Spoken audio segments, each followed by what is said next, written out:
3 mitos rosarinos. Los mitos son parte de la vida cotidiana. Un señor asevera que tal personaje, fallecido según los diarios, continúa vivo. Otro, que en tal casa ocurrieron cosas atroces. Otro, que un animal prehistórico deambula por el laguito de la Independencia. Gardel sigue vivo, quién sabe a dónde, tal vez en la jungla colombiana. Estas historias, bien o mal contadas, forman parte de los dichos normales de una ciudad. Veamos 3 que al menos sean razonablemente rosarinas. La dama de blanco, la que bailó toda la noche, o la mancha de café. Esta historia es muy conocida, o al menos lo fue. Contémosla rápidamente. Narra la historia de un muchacho que, al ir a tomar el colectivo para el bailongo, se encuentra con una chica hermosa, llorando en forma desconsolada. Galante, para consolarla la invita al baile. Hace frío, y el muchacho presta su impecable saco blanco a la chica. Danzan con fervor y en un momento, él, descuidado adrede, mancha su propio saco con café caliente traído en forma comedida para paliar la escarcha de la noche rosarina. Al llegar la madrugada, la manchada chica se apura por volver. Él la acompaña al lugar exacto donde la conoció, pero al intentar el inevitable beso de despedida, la piba desaparece. Asustado, y por qué no, enamorado, el muchacho requiere a sus amigos, los cuales le dicen que la mujer es un fantasma, que vaya a la tumba X de la Piedad, a 2 cuadras del Levante. Allí concurre y ante su sorpresa, prolijamente doblado aparece sobre la tumba de la mujer su saco, manchado con el inoportuno café de anoche. Esta historia de fantasmas motiva opiniones diversas. Algunos comentaristas, que optan por pruebas fehacientes, dicen que jamás ocurrió y que son cuentos. Los racionalistas, que es imposible semejante cosa. De la muerte nadie vuelve. Los que apoyan la tesis mitológica, dicen que fue real y hay que entrevistar a Ricardo, un kiosquero primo de Ernesto, a quien el relato de fuera referido en 1948 por un amigo, ya fallecido.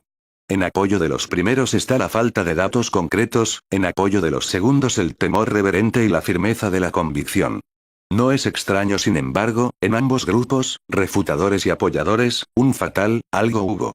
El túnel. El avispado lector podrá decir por qué el singular, y no los túneles, dado que en la ciudad existen varios. Explicaremos esto. Varias personas, ahora mismo y mientras se escucha este opúsculo, están aseverando a quien quiera escuchar, la existencia de un túnel en tal o cual lugar. El túnel.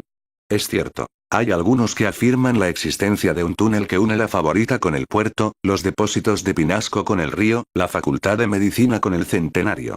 El túnel, como el de Sábato, se vuelve abstracto, omnipresente. Uno y a la vez, varios. Ese túnel es esencialmente funcional. Siempre une algo con algo. Debió construirse con fines frecuentemente espurios, inconfesables o al menos, indeseables. De esta manera, el túnel de los Pinasco es para llevar a cabo tareas de contrabando, el que une los antiguos tribunales con la jefatura de policía, para acarrear presos de alta peligrosidad, y el que cruzaría la plaza 25 de Mayo, para llevar muchachas jóvenes a obispos rosarinos de épocas pretéritas. En estas historias suelen mencionarse mafiosos, bellas damas de dudosa moral, algunas embarazadas, curas y hasta caballeros templarios o carros con caballos y armas. Jamás es una cloaca. Para este mito, existen también detractores y entusiastas.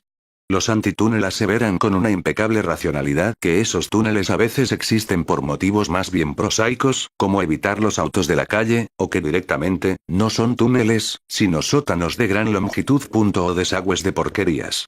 Curiosamente, a veces apoyan el mito racionalizando su existencia, y no negándola. Por el otro lado, los que sostienen la entidad de estos viejos conductos de albañilería, imaginados siempre de ladrillos a la vista, creen y propalan que los túneles son una forma rosarina de evitar a la policía, la justicia o a un marido poderoso engañado por su esposa. La aparición de cloacas, caños maestros y cámaras sépticas auxiliares no hacen más que avalar la existencia del túnel respectivo, o al menos, aumentar la sospecha de que en algún lado estará, y que hay que investigar eso.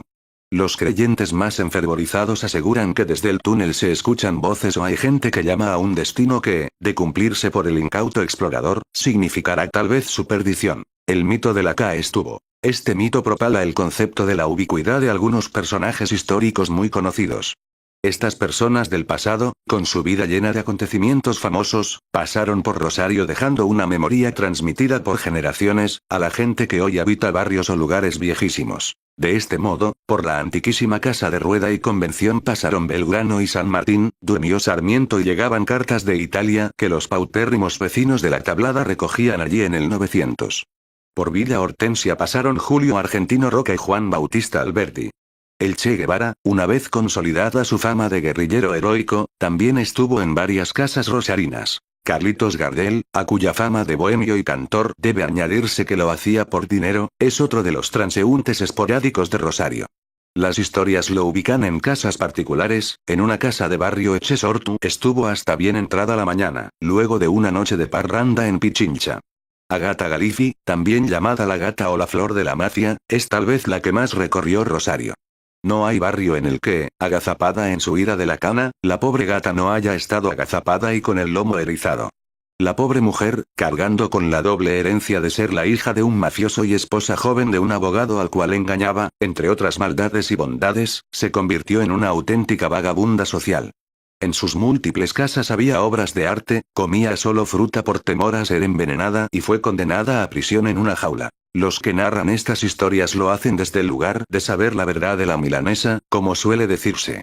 Aportan pruebas importantes desde lo mitológico. Las ruinas de una casa, un papel arrugado e indescifrable, los dichos del carnicero, una hoja del Televisión Guía de 1969, son apoyaturas más subjetivas que históricas, pero apuntalan la veracidad, sin duda alguna del hablante. Los negadores, que para estos casos siempre están, por lo general refutan el divagar de los personajes famosos por las ciudades de las fechas.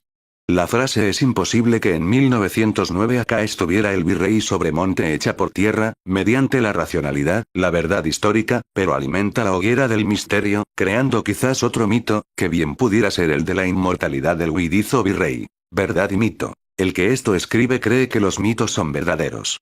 No necesariamente sus historias, obviamente.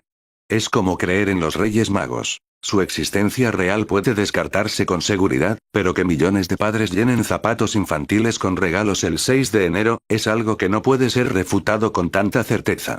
El creyente verá en eso una realidad, el racionalista, un recuerdo. Veamos otras características. Primero, el mito posee una función vinculante.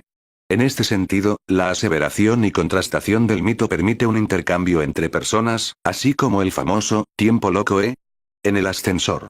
El mito en este sentido afirma algo esencial en la comunicación humana. Se puede tener un tema común de conversación, lo que no es poco. En segundo lugar, el mito asevera algo improbable. Sin una prolija investigación, pesquisa imposible de llevar a cabo en la cola del banco, digamos, es arduo establecer si alguien tuvo relaciones sexuales con la estatua yacente de Pellegrini y Oroño, algo que se sabe desde hace rato. Los datos son escasos o se refieren unos a otros. Los vecinos involucrados son parientes muertos o inhallables y las cadenas de conocimiento se cortan. Las fotos todas borrosas. Las casas demolidas y los documentos, vacíos de contenido específico.